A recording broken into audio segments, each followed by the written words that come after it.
Bonjour à tous, bienvenue sur SVM6. Donc vous allez pouvoir télécharger un nouveau panel de texture que j'ai créé. Donc j'ai appelé panel numéro 4, texture.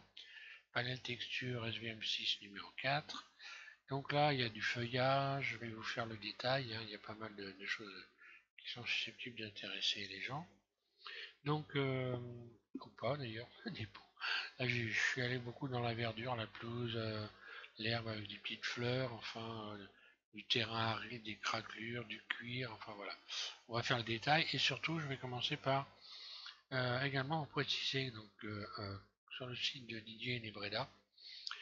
Donc, il a fait un tuto, lui, il vous explique, donc, astuce du jour 2, les textures d'Eric, donc, il vous explique comment les mettre en mémoire et les garder donc dans Blender. Donc quand vous allez ouvrir Blender, vous les aurez tout simplement, vous n'aurez plus qu'à aller cliquer dessus pour les avoir directement. Donc il vous explique comment on fait. Donc je vous conseille vivement évidemment d'aller chercher, d'aller les voir. Donc le but c'est pas forcément de mettre toutes les textures en mémoire, mais tout au moins toutes celles qui vous intéressent. Donc ça vous permet comme ça d'aller très rapidement avoir des textures à portée de main, en quelques clics. Voilà.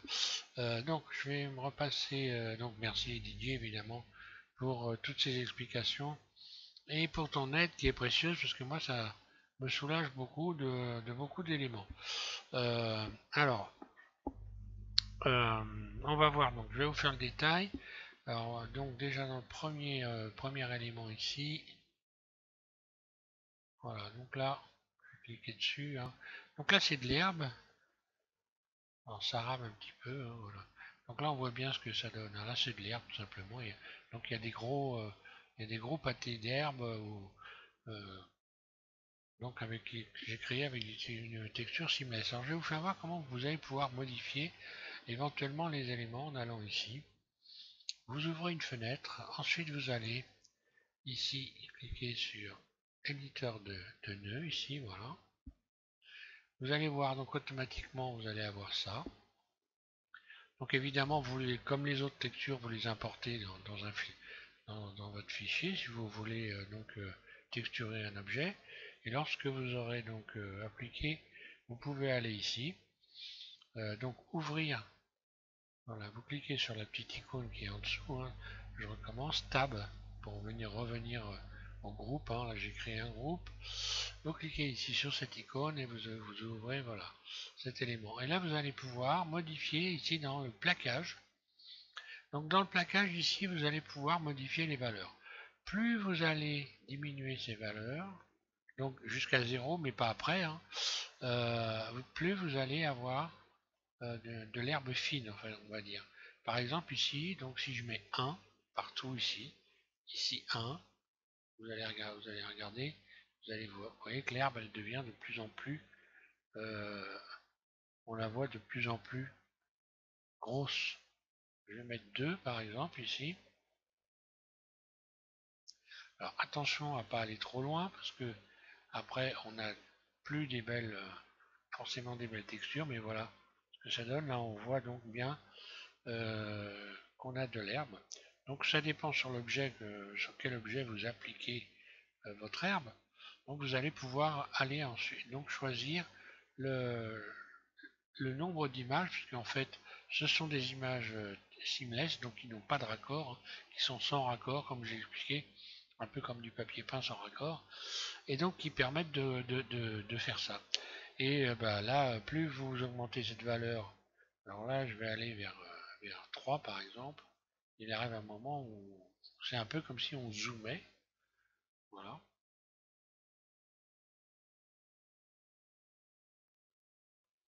voilà ce que ça donne. Et donc là je peux aller par exemple jusqu'à 0.0 0.01, 0.01, et là pareil. Et là donc j'ai quelque chose de très fin. Ou alors 0.1,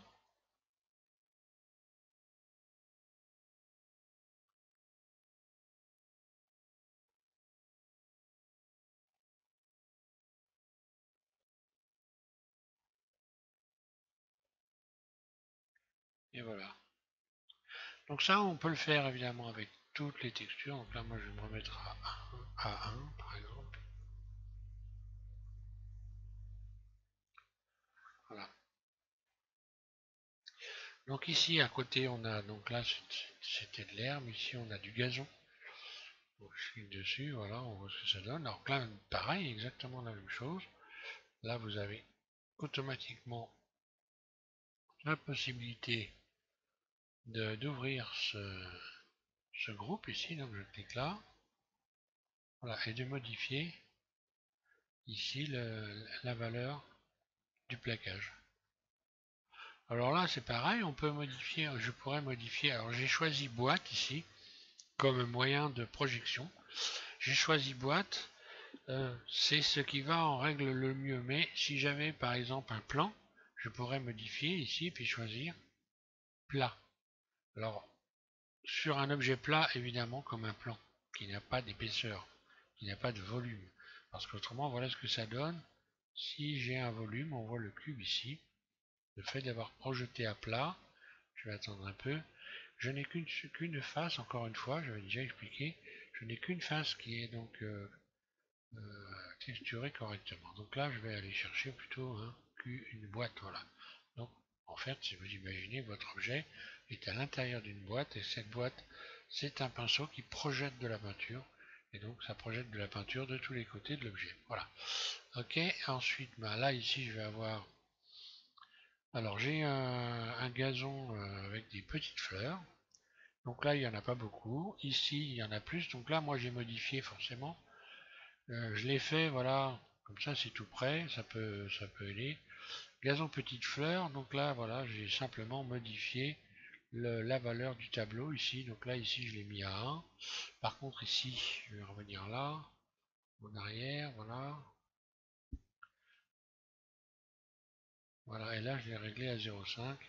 J'aurais pu le faire encore plus fin que ça en mettant par exemple 0,2, enfin 0,2. Ici un clic, deux clics à gauche, 0,2. Et là encore, deux clics gauche, 0,2 et on voit que là, d'un seul coup, j'ai vraiment beaucoup plus de petites fleurs, à tel point que, on va attendre un petit peu, on les voit quasiment plus tellement il y en a.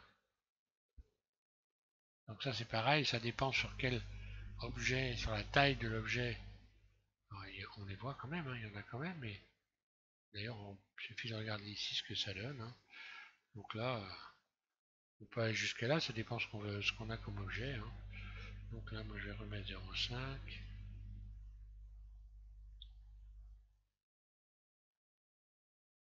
Voilà. Alors si vous ne changez pas les trois valeurs ici, vous allez forcément déformer la texture. Donc il faut la changer sur tous les axes, la taille. Sinon vous déformez la texture. Alors ensuite, qu'est-ce que j'ai ici? Après, vous allez avoir... Ah oui, du feuillage. Et là c'est pareil. Donc là je mets un clic droit, voilà.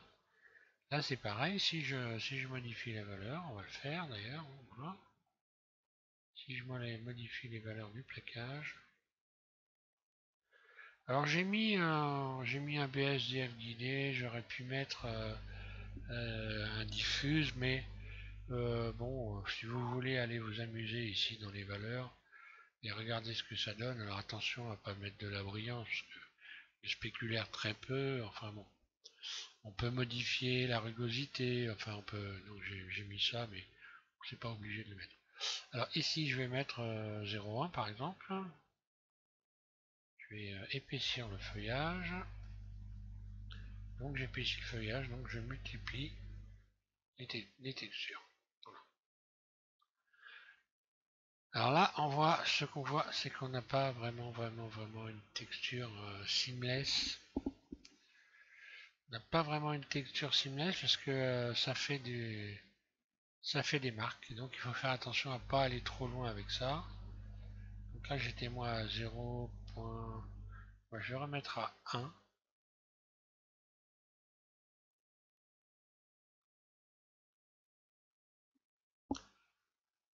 quand je l'ai chargé celle-là, aïe, bon voilà. Donc c'était bien marqué seamless, mais là le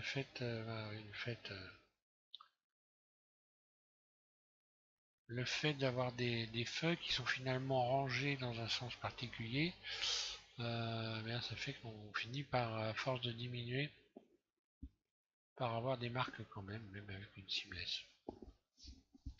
Là, c'est un. Alors, je vais cliquer là-dessus. Voilà, c'est aride, hein.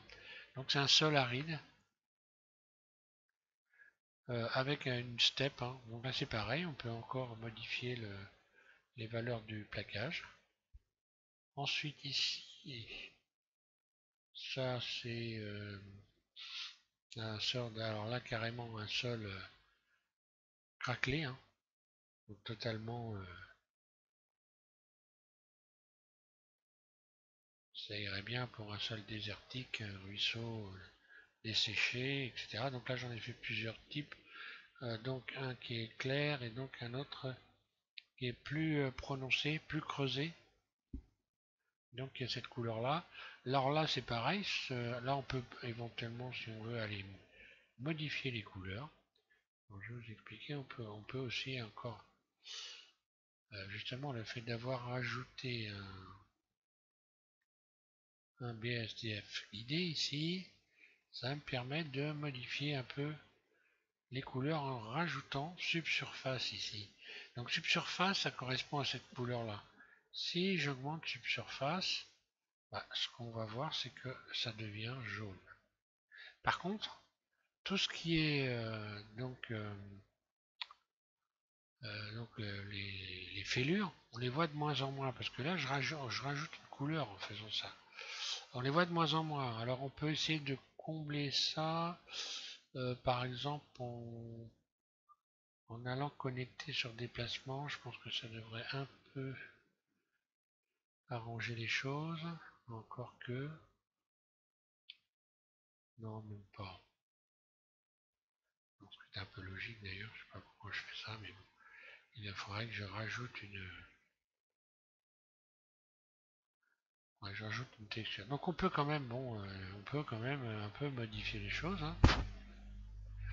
On peut les avoir plus clairs, mais moins dessinés. Voilà.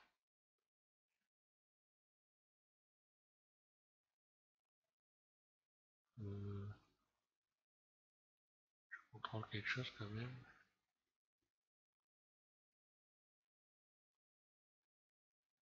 Donc il faut jouer avec cette valeur, mais pas trop. Si je mettais un vert, on va voir ce que ça donne. Carrément changé, hein. Donc voilà, j'ai quand même réussi un peu à modifier l'aspect. J'ai un peu de verdure en surface.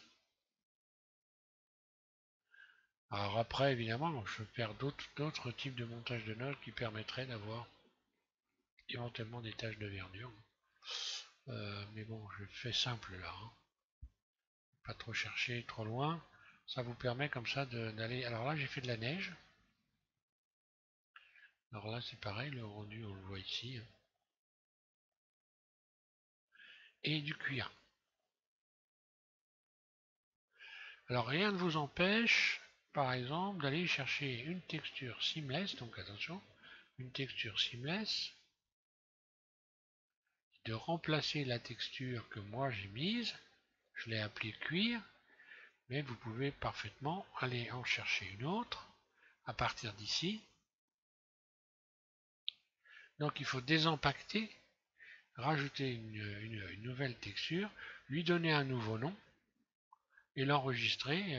Donc vous regardez, comme je vous ai dit, le site de Didier Nebreda qui vous explique, je vais vous mettre l'adresse donc sous cette vidéo, et donc il vous explique comment donc enregistrer dans Blender vos propres textures, vos propres matériaux.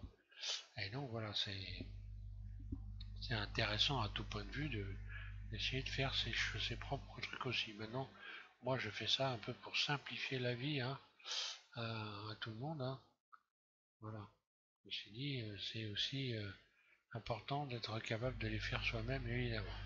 Mais voilà, ça simplifie la tâche et ça aide un peu tout le monde. Donc voilà, je vais m'arrêter là, hein. Je crois que j'ai fait Je vous ai donné à peu près le détail de ce que je voulais expliquer. Je réfléchis quand même avant d'arrêter. Oui, donc quand vous refermez un dossier, n'oubliez pas d'enregistrer les données externes, de les empaqueter, hein, ici, pour les garder. Je vais vous fournir, alors, dans le dossier que vous allez pouvoir télécharger avec, donc, avec ce panel numéro 4, vous allez avoir également les textures, puisque là, donc Didier vous explique comment vous pouvez les récupérer. Je vais vous les mettre en plus au cas où vous en auriez besoin. Mais c'est intéressant de regarder comment les récupérer aussi. Voilà, donc dans le dossier, encore une fois, je vais vous mettre une image comme ça, hein. Comme ça vous voyez à peu près ce que ça donne. Également les textures, voilà, l'ensemble de textures qui correspond. Et puis le fichier donc Blender, qui va vous permettre d'aller rechercher toutes les textures. Voilà. Donc n'oubliez pas, hein, je rappelle, allez donc regarder le site de Didier Libreda, astuce du jour, les textures d'Eric, je vous colle l'adresse sous la vidéo, et puis je vais continuer à faire des panels de textures pour vous aider un peu, pour aider un peu tout le monde. Voilà. Merci et amusez-vous bien avec tout ça.